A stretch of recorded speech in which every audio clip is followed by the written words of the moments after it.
And let no one mislead you by telling you that they see in the stars signs of the end of the world.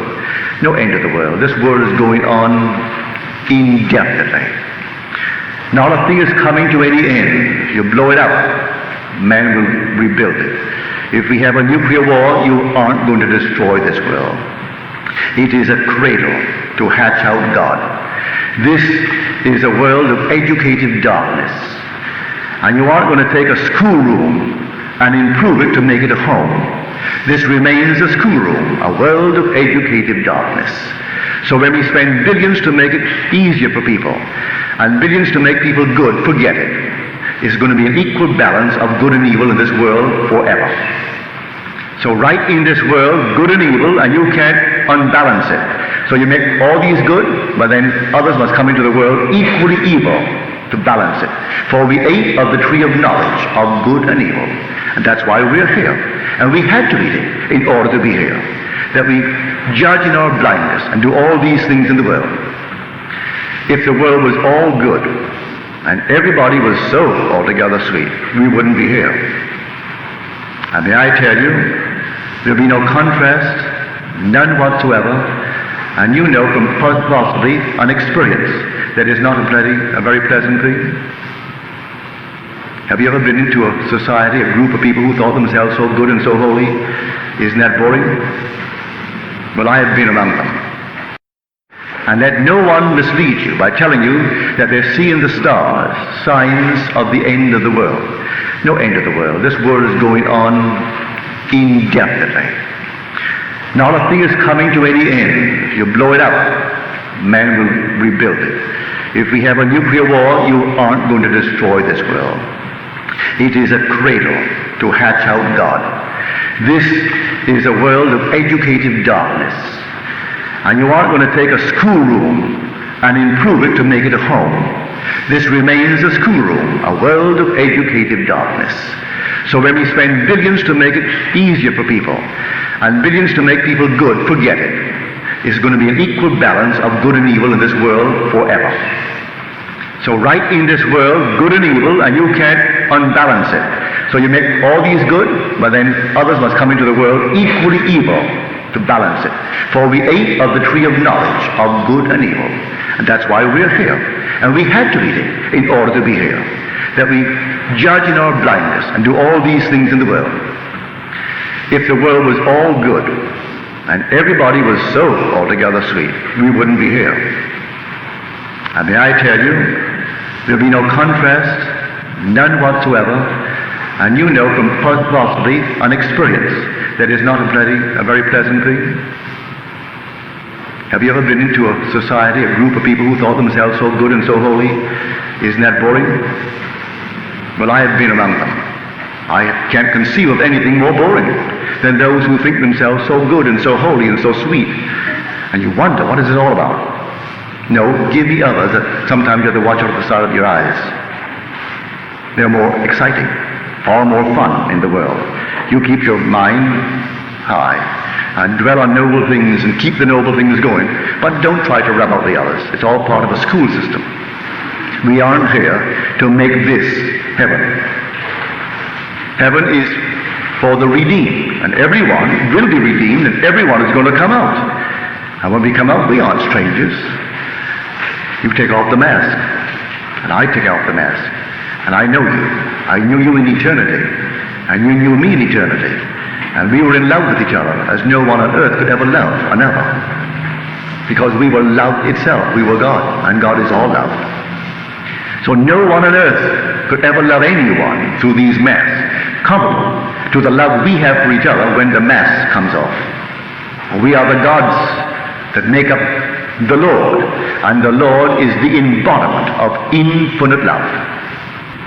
Now, are there any questions, please?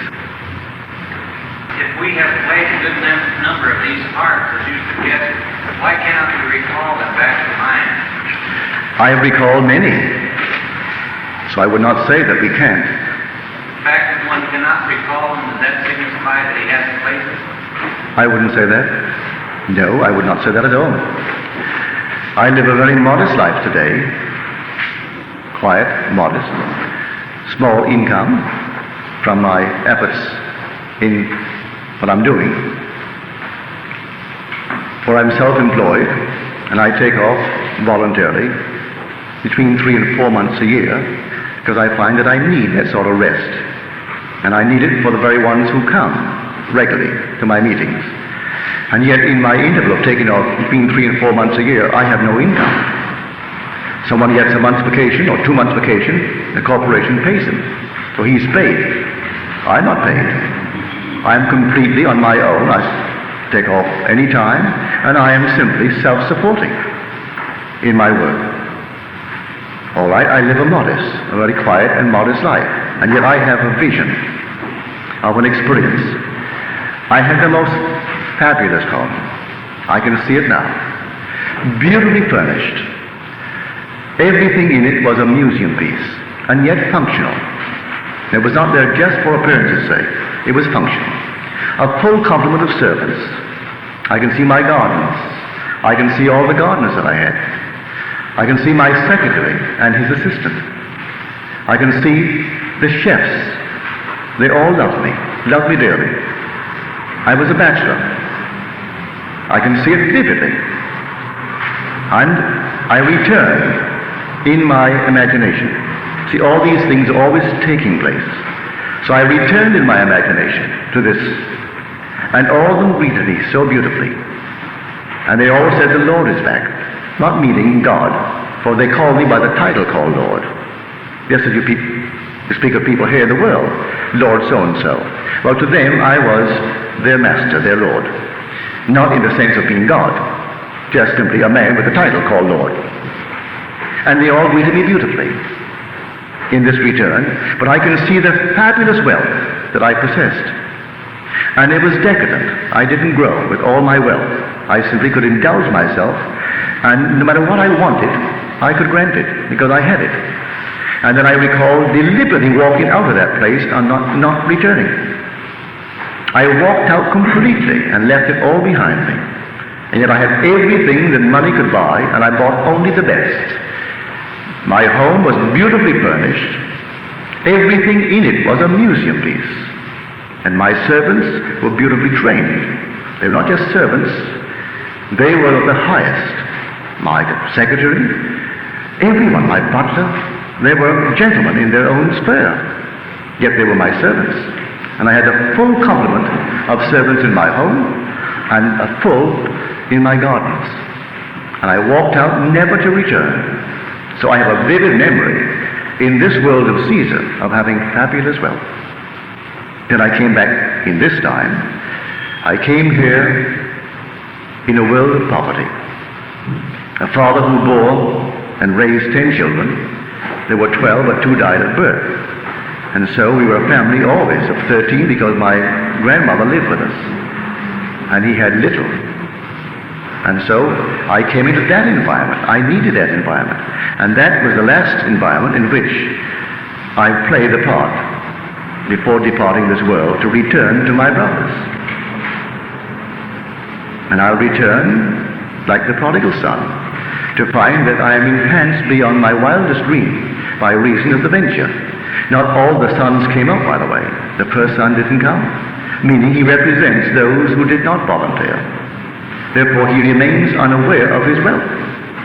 The second one volunteered and took a chance of remaining permanently in a world of death.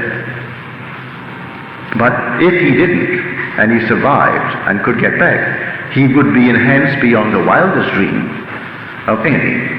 And those who did not come out do not share that power. He is then used on a higher level of creativity.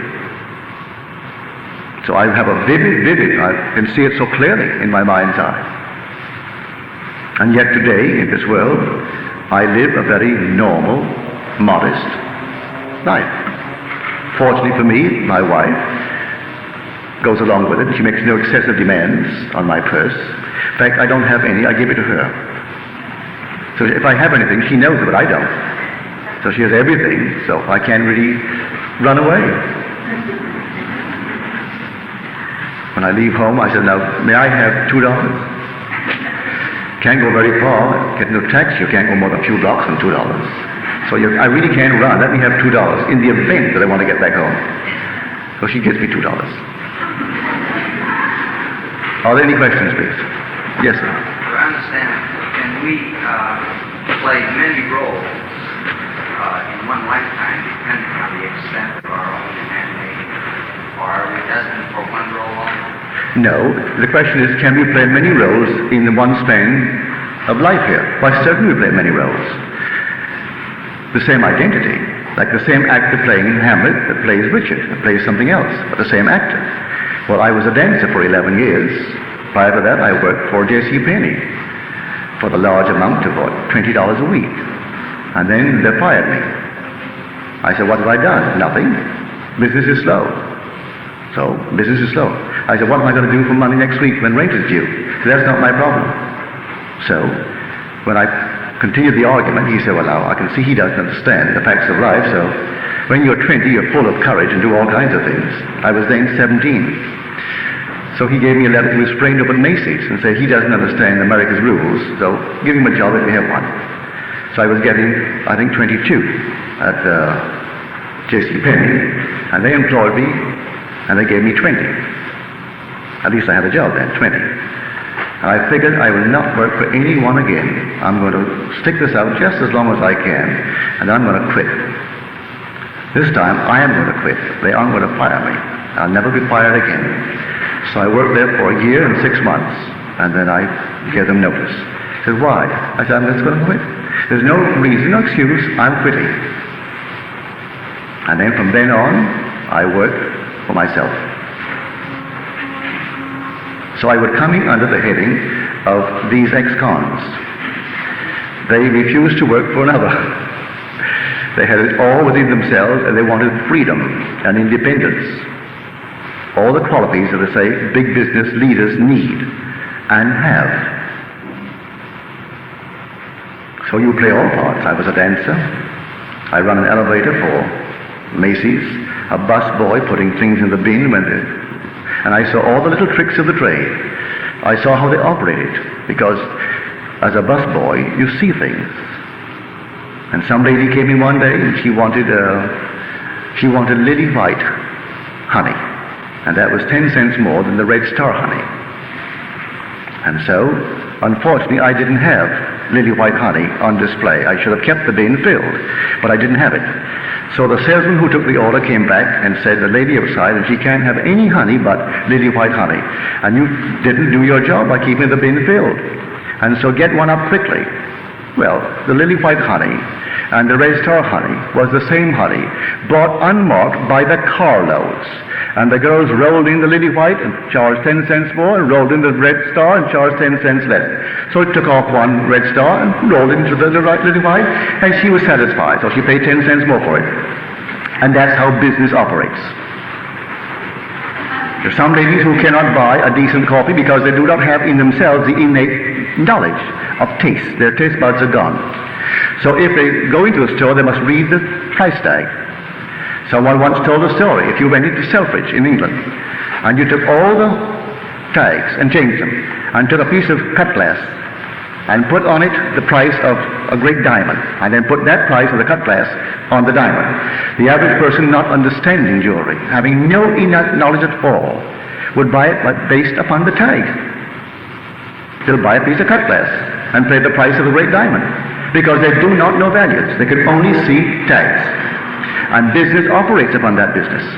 They'll buy a bag of coffee and cut it in half, and this one is 15 cents a pound more than this one, because someone wants to pay more. You go into a resort and you get a hotel, and there are certain people who will not go to a hotel unless they feel themselves above the hoi polloi, who cannot afford $100 a day. They can afford $100 a day, so they go to these places. And in the little island of Barbados, we supply them all.